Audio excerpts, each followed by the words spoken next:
여러분의 구독은 영상을 제작하는 데 큰 힘이 됩니다. 영상을 보시기 전에 구독과 좋아요 꼭 부탁드리겠습니다. 아울러 회원이 되시기를 원하시는 분들은 유튜브 채널 홈피 구독 옆에 있는 가입 버튼을 눌러주시기 바랍니다.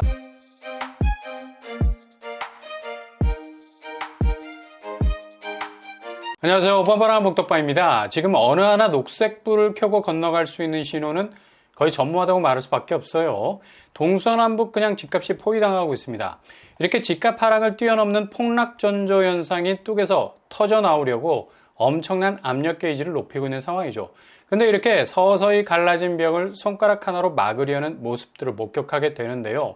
바로 호가 버티기를 하고 있는 매매 시장에 바짝 끌어올린 가격들. 이건 그냥 낚시질이지. 뚝에서 터져나오는 수만 톤의 물에 수장될 위기 앞에서 호구 하나만 잡혀봐라. 그냥 속절없는 낚시질 중인데 계속 매물이 쌓이고 있는 건 그만큼 뚝에서 집값이 무너져 쏟아져 나올 위험 시그널을 보이고 있는 건데도 여전히 호가 낚시질을 하고 있다는 겁니다.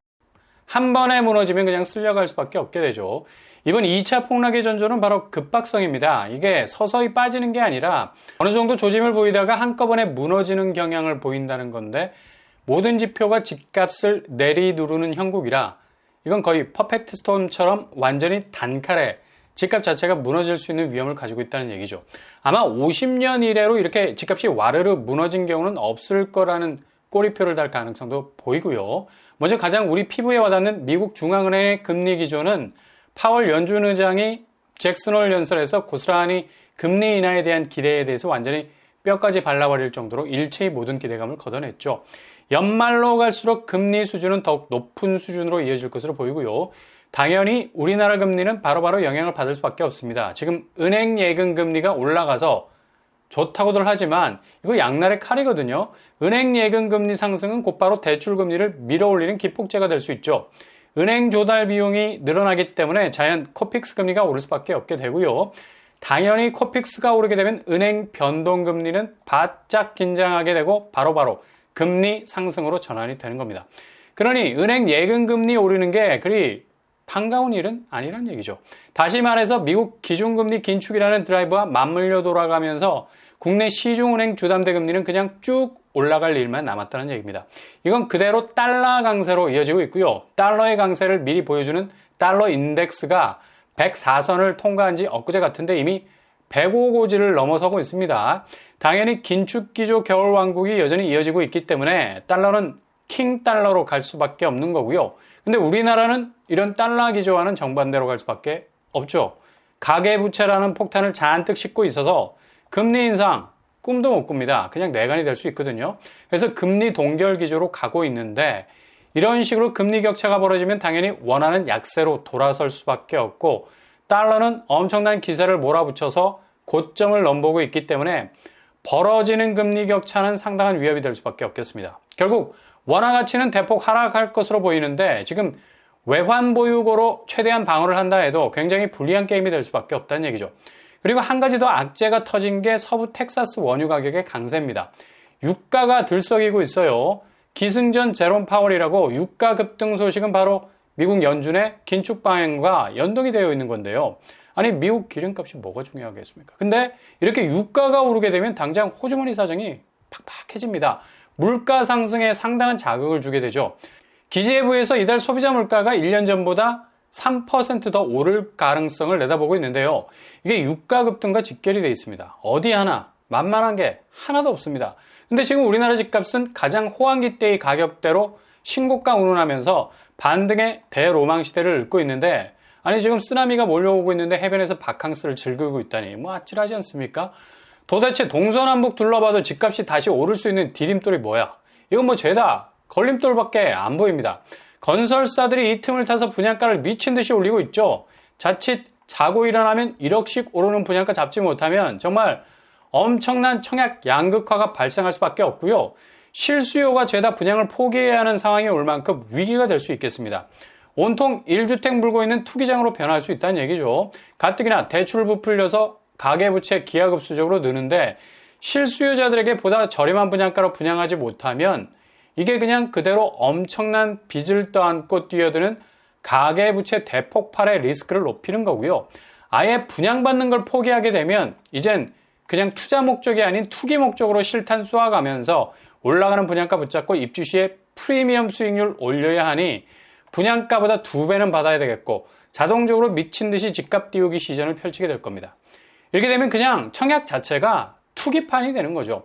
순수한 실거주자들이 내 집 마련하는 곳이 아니라 그냥 투전판이 돼서 완전히 변질이 되어버린다는 얘기입니다. 그러니 하루빨리라도 분양가 수위를 낮춰야 하는데요. 9월부터는 이 상황이 상당히 급박하게 돌아갈 것으로 보입니다. 그동안 찔끔찔끔 집값이 떨어졌던 게 아니라 그냥 한 방에 쭉쭉 빠져주는 집값 자체가 완전히 흔들릴 수 있는 모양새로 털리는 듯 빠지게 되는 조짐을 보이게 되면 지금 미친 듯이 올라가는 분양가 좀 진정이 될까요? 이렇게 되면 매매 가격보다 분양가가 월등하게 높아져 버려서 이게 먹을 것이 없어진다는 판단 하에 분양시장도 약간 주춤할 수도 있겠는데, 그러나 지금 실수요 위주의 청약시장이 투전판으로 변질이 되어버리면 이런 거 뭐 안 한 것 없어. 무조건 신축, 그것도 서울 분양 아파트 잡려들 겁니다. 그냥 더욱더 아사리판이 될 수도 있다는 얘기죠. 당장 서울 집값에서 폭락에 가까운 거래 터져 나오고 있는데요. 송파 오금동 상하 2차 10억 아래로 내려갔습니다. 고점 14억 대비 30평대 8억으로 떨어졌고요. 마포 쪽 상암 월드컵 파크 3단지 30평대 고점 13억 대비 여기도 10억 아래로 떨어졌습니다. 9억 7천 선에 거래가 됐고요. 같은 마포구 염리 삼성 레미안 40평대 고점 18억 대비 4억 정도의 낙폭 기록하고 있네요. 동작구로 가보면 보람의 이편의 세상 30평대 여기도 10억 아래로 떨어지고 있죠. 고점 13억 대비 8억 선의 거래가 나왔습니다. 5억 이상의 낙폭 보이고 있네요. 강서구 등촌 아이파크 50평대 중대형 평수죠. 고점 15억 대비 10억 아래로 하락 9억 7천 선의 거래가 됐습니다. 서울도 이렇게 10억 아래로 내려간 곳들이 점점 늘어나고 있는 추세입니다. 강북구 최근 오름세라 하는데 뭐 전혀 그렇지 않죠. 창동 주공 3단지 여기 반토막 났습니다. 고점 10억 대비 5억 8천으로 떨어지게 됐고요. 두산 위브 트레지움 고점 10억 대비 6억대 거래도 나왔고요. 확실히 약세 현상 보이고 있죠. 북한산 아이파크 30평대 여기도 고점 12억 대비 8억대 거래가 나왔나요. 노도강은 하반기 들어서 상당한 약세장으로 돌아설 가능성이 높겠습니다. 그럼 상급지 어떨까요? 잠실 트리지움 고점 24억 대비 30평대 20억의 거래. 20억이 깨질 가능성 높죠. 근데 아직 갈 길이 멀어서. 그냥 한 번에 털어주는 충격과 공포의 집값 폭락 레이스가 시작되면서 상급지는 급속도로 얼어붙기 시작할 겁니다. 지금 딱 분기점에 서 있어요. 연일 상승장을 띄우던 언론들도 이제 살짝 돌아섰거든. 긴가민가 하는 보도를 연일 내보내고 있습니다. 이러다가 우르르르 집값 자체가 털리기 시작하면 그냥 옥수수알 빠지듯이 그렇게 견고하게 박혀있던 시세들이 나달처럼 흩어져 버리는 거죠. 부동산 하락장에서는 볼 수 있는 대표적인 디스미스트 충격이라 하죠. 그냥 헤쳐모여 집값이 상승세를 탈 땐 상급지 센터를 중심으로 오밀조밀 굉장한 가격 밀도를 구성하고 있다가 한 방에 털리기 시작하면 그냥 판이 완전히 깨지는 양상으로 가게 되어 있습니다. 그렇게 박살내는 집값 추이는 각자 도생, 새롭게 해체된 가격으로 다시 서열을 매기면서 줄을 서게 되는데, 폭락의 기준점에서 정확히 서로 간에 가격의 충격을 떠하는 내상을 입고 특히 온 사방 상처투성인 집값 그 너덜너덜해진 가격 태그를 들고선 영끌들 그냥 죽을 맛이 되는 겁니다. 이렇게 상급지가 큰 타격을 입었는데 그 주변 무사할 리 있겠습니까? 잘 지켜보시면 정말 믿기 힘든 상황이 발생하는 걸 두 눈으로 목격하시게 될 겁니다. 이렇게 지금 벌써부터 폭락의 조짐들이 보이는 거래가 터져나고 있죠. 하반기 집값 추이가 정말 큰 변화가 올 것 같습니다. 연말로 치달을수록 고금리는 더욱 빛으로 투전 상황을 벌였던 부동산 시장에 내관이 될 가능성 높겠고요. 더 이상 버티기 어려운 집주인들도 집을 던져서라도 자기는 살고 봐야 하는데, 이거 뭐 던지기는 던졌는데 누가 받아주질 않아. 일단 받아야 퇴로라는 플랜을 짤 수 있는데, 일단 한번 쭉 밀린 집값의 하향 추세 포인트에서 누가 그 집을 사려 하겠습니까? 더 떨어질 건데. 그러니 재팔 자르기 시작할 겁니다. 피눈물 나는 상황 속에서 집값을 썰어서라도 내다 팔아야 하니까 그냥 떡실신한 집값들이 던지듯이 매매시장에 걸려있게 될 거고요. 그렇게 하락한 집값 추세는 점점 확대되는 양상으로 전체적인 하반기 부동산 시장에서 정말 보기 드문 가격 하락의 신기원이라는 깃발을 꽂게 될 겁니다.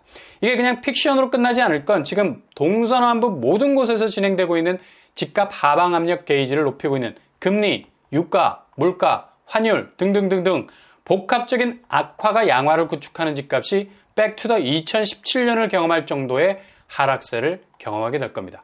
잘 지켜보시면서 체크하실 수 있길 바랍니다.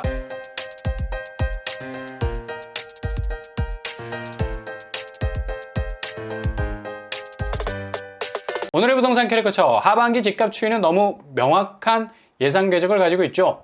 놀이공원의 궤도 열차와 비슷해 보이기도 합니다. 딱 정해진 경로가 뚜렷해 보이는 편인데요. 이 어려운 상황 속에서 본인의 자산이 손실 입으면 안 되겠죠.